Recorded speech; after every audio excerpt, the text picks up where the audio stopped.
Tim Reha, host of Digital Health Live here. We're going to wrap up the conference. We just had Jill Gilbert, the producer, and now we have Dr. Aenor Sawyer, MD, Associate Director of Strategic Relations for the UCSF Center for Digital Health Innovation, and you're an orthopedist here. That's right, and I had such a great time being able to be co-chair on this event with Jill, and it was an exciting day, and we just finished up, and we still had a full room at the end of the day, which really says something to me. And I love your jacket. We're kind of like at the match. Nice, excellent. You can wear it because it goes with your glasses. I'll loan it to you. Okay, cool. So yeah, I remember we were sitting down at Jill's place and talking about this event a couple months ago. And so how was your feeling?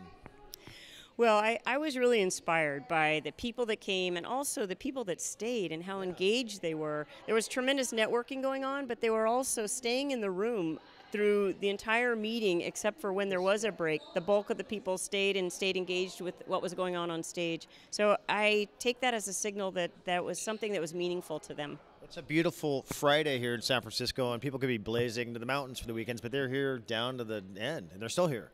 Yeah, well, there's one other thing that happened today, which is the Warriors Championship Parade. So we were in stiff competition, but we had a packed house. And Obama's in town, too, I hear. Oh, really? Yeah. So give us a rundown about your background and what the CDHI is here. Well, I'm an orthopedist and I direct the bone health service, but I've always had a career in innovation alongside my clinical work.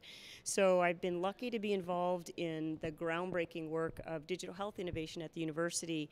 And we started the Center for Digital Health Innovation 2 years ago now. And we have 4 pillars to that model: innovation, validation, integration, and education. And we support the internal ecosystem at the university, but we also interface with the external ecosystem and do everything we can to help develop effective healthcare solutions that are effective in care and cost. Okay. And you have some interesting partners as well.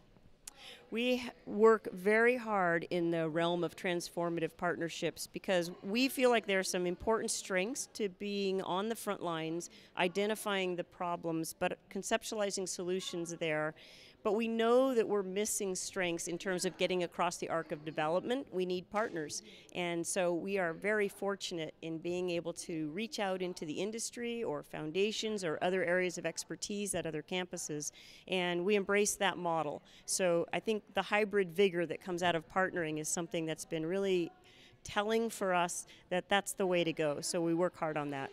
Who do you look for in partners, and how do people engage with you? Well, what we try to do is map out what type of partners we need. So as we're building something, we're trying to figure out all along what needs to be brought to that to really develop it, and where are we good and where are we not so good, and how do we find those people. So it's a pretty strategic process when we go about partnering. Okay. Highlights for you from the event? Wow. There's so much content. So much content, but what I think is a big highlight for me was that we were able to, again, merge cultures, which is why this area is so exciting. It's multi-sector, multidisciplinary, it's multi-generational. And by bringing Jill's meeting, her style of meeting and the focus of her meeting right to the front lines of healthcare, where we could then partner with our concepts around what's needed in healthcare and how we're going to do those solutions, our frontline innovation, our validation concepts. Putting all that together in one room today was very exciting, and I think it's why people were so engaged. It was all the sectors coming together and having a big conversation. So how do people connect up with you and the university here in your program? The easiest way to get me is through my email, aenor.sawyer@ucsf.edu, and also going through the Center for Digital Health Innovation website. The other is through our Catalyst program, which is the internal accelerator where I run the digital health track. Okay. So several different models to get to us, or LinkedIn is always reliable as well. Okay. Well, that's great. We want to thank you again for your time, Aenor, and had a blast. Great facility here, and just really nice people. I really love your team. Thanks, Tim, and it's always a pleasure to talk to you. Okay, cheers. Thanks so much.